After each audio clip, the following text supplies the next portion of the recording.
패션으로 있는 미술에서 주목하는 2024년 첫 번째 달인 1월에 볼만한 전시를 소개합니다.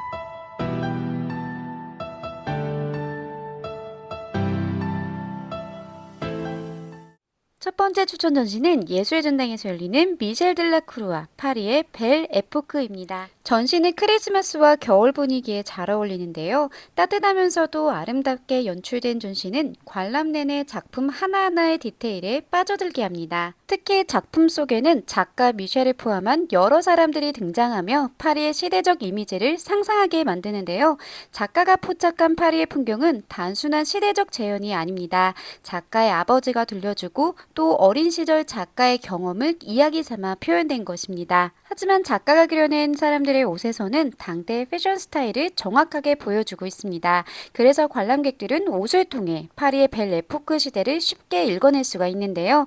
작가가 그리는 벨 에포크의 시대는 좋은 시절이라는 의미로 제1차 세계대전이 발발하기 전 평화로운 시기를 말합니다. 산업혁명을 거치면서 자본주의 사회가 진전되고 또 근대 시민사회가 성립된 이 시기는 안정과 풍요로움이 넘치는 시기였습니다.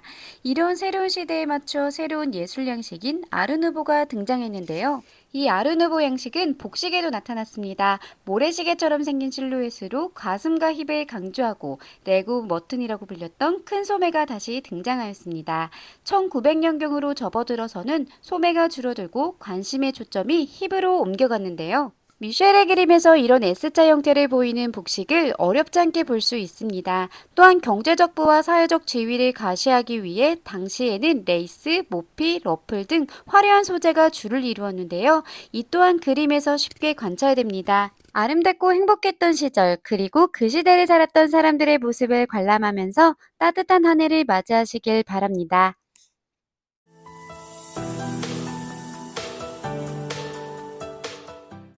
두 번째 추천 전시 역시 예술의 전당에서 열리는 빅토르 바자렐리 반응하는 눈입니다. 빅토르 바자렐리는 오바트의 선구자로 알려진 예술가인데요. 그래픽적인 이런 디자인들 아마 많이들 보셨을 겁니다. 바로 이러한 패턴을 오바트라고 합니다. 그런데 착시효과로서도 많이 응용되는 이 오바트의 패턴은 미술 작품으로서보다 패션이나 광고 디자인에서 더욱더 익숙하게 보셨을 겁니다. 이는 오바트가 동시대 공존하였던 팝아트에 비해 크게 주목받지 못했던 이유도 있겠지만요. 시각적 측면이 강조됨에 따라 오바트 자체가 장식적인 형식으로 바뀌면서 주류 미술에서 사라진 탓도 있습니다. 특히 평면의 천을 이용해 신체라는 입체를 구현해야 하고 또 움직임까지 고려해야 하는 패션의 영역에서는 이러한 오바트의 조형적 특성이 영감으로 작용했습니다. 또한 바자렐리가 오바트를 현대미술의 한 장르로 개척해 새로운 시각예술로서 주목을 받았던 1955년에서 60년대쯤에는 패션과 예술이 서로 상호보완적인 관계를 맺는 시기였고 이에 예술 작품을 차용한 패션이 큰 인기를 끌기도 했습니다. 대표적으로 입생로랑의 몬드리안 드레스가 있죠.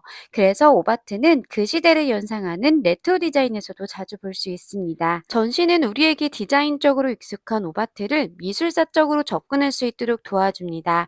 바자렐리의 초기 작업부터 오바트의 탄생까지 전시하면서 말이죠. 또한 최근의 미술관은 관람객과의 소통을 중시하며 체험을 중요한 요소로 간주하는데요. 오바트의 작품은 관람 그 자체만으로도 관람객에게 체험의 경험을 제공해준다는 점에서 요즘다운 전시가 아닐까 싶습니다.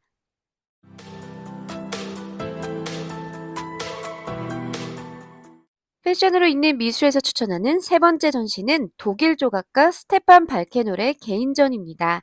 전시가 열리는 퀘니히 갤러리는 청담동에 위치한 MCM 플래그십 스토어에 위치해 있는데요. 트렌디한 이곳에서 열리는 조각가 스테판 발케놀의 전시는 그의 시그니처 모티브인 검은색 바지와 흰색 셔츠를 입은 남자 3점을 포함해 총 12점의 작품을 소개합니다. 발케놀 조각의 남성들은 하나같이 모두 수트를 착용하고 있습니다. 현대미술에서 남성용 수트는 젠더적인 의미로 사용되는 경우가 많은데요. 가령 남성의 권력을 나타내거나 혹은 이를 거부하고자 하는 상징으로서 수트라는 매체를 사용하곤 합니다.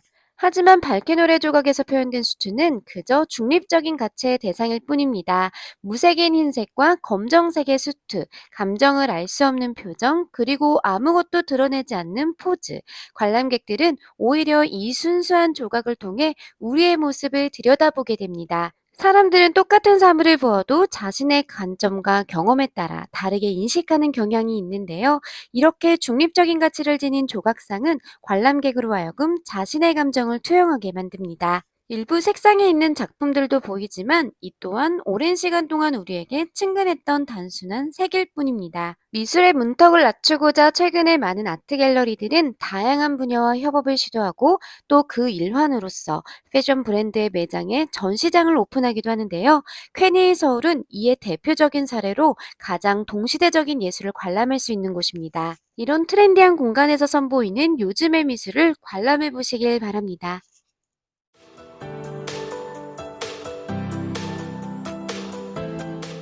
네 번째 추천 전시는 이유진 갤러리에서 열리는 전병구 베를린 캔디 히잡을 쓴 여자입니다. 베를린 캔디 히잡. 뭔가 어울리지 않는 단어의 조합인데요. 이들은 전병구 작가의 회화 작품 제목입니다. 즉 전병구 작가가 그린 대상들입니다. 작가는 주로 일상에서 우연히 마주친 사물이나 장면 그리고 사람을 자신의 회화로 해석하는데요. 베를린 캔디 히잡은 모두 작가가 세계 곳곳에서 만난 대상들입니다. 그런데 재미있는 작품들이 있습니다. 바로 신체를 표현한 이 작품들인데요. 미술에 관심이 있으신 분들이라면 아마도 이 작가를 바로 떠올리셨을 겁니다.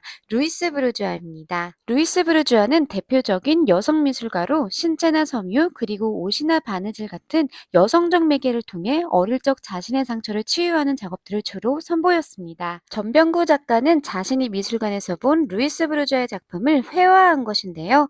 이로써 관람객들은 무엇을 관람해야 할지에 대한 선택의 기로에 놓이게 됩니다. 우리는 전병구의 작품을 보는 것일까요? 아니면 루이스 브루주아의 작품을 보고 있는 것일까요? 그리고 루이스 브루주아의 작품을 그대로 옮겨놓은 이 작품은 진짜라고 해야 할까요? 가짜라고 해야 할까요? 관람객들은 작품을 통해 또 다른 상상을 하게 됩니다. 이러한 측면에서 히잡을 쓴 여자, 많은 상상거리를 던져줍니다. 히잡은 특정 국가 혹은 종교를 상징하는 복식이기도 하지만 인권, 성, 문화, 억압, 자유 등 많은 사회적 이슈와 관련된 매체이기도 합니다. 2022년 히잡을 제대로 착용하지 않았다는 이유로 22살의 어린 여성이 사망하게 된 사건이 있었죠. 또 이 히잡은 9.11 테러를 떠올리게 하는 공포의 대상으로 간주된다며 벗을 것을 강요하는 일도 있었죠. 이렇게 작가의 유의적이고 독특한 관점을 따라가면서 우리 일상 주변에 있는 사물들이 지닌 여러 가지 측면들을 상상해보는 계기가 되었으면 좋겠습니다.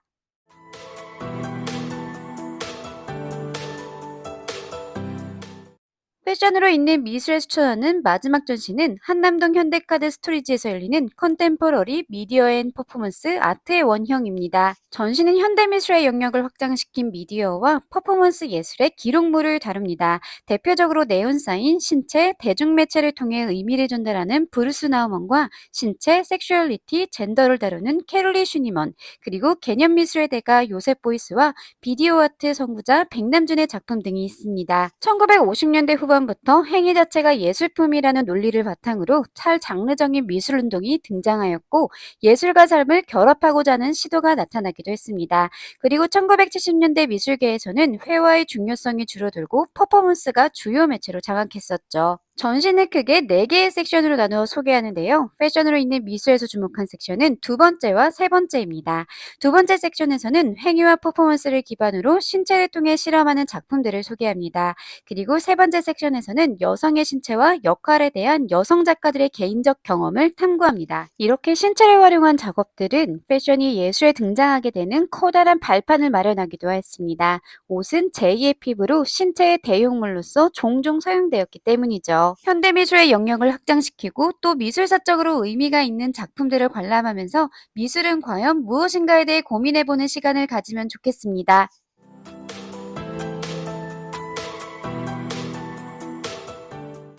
지금까지 패션으로 있는 미술에서 추천하는 1월에 볼만한 전시였습니다. 2024년에는 더욱더 재미있는 문화예술 이야기와 전시 그리고 투어리즘에 대해 소개하겠습니다. 2024년에도 많은 관심과 응원 부탁드리겠습니다.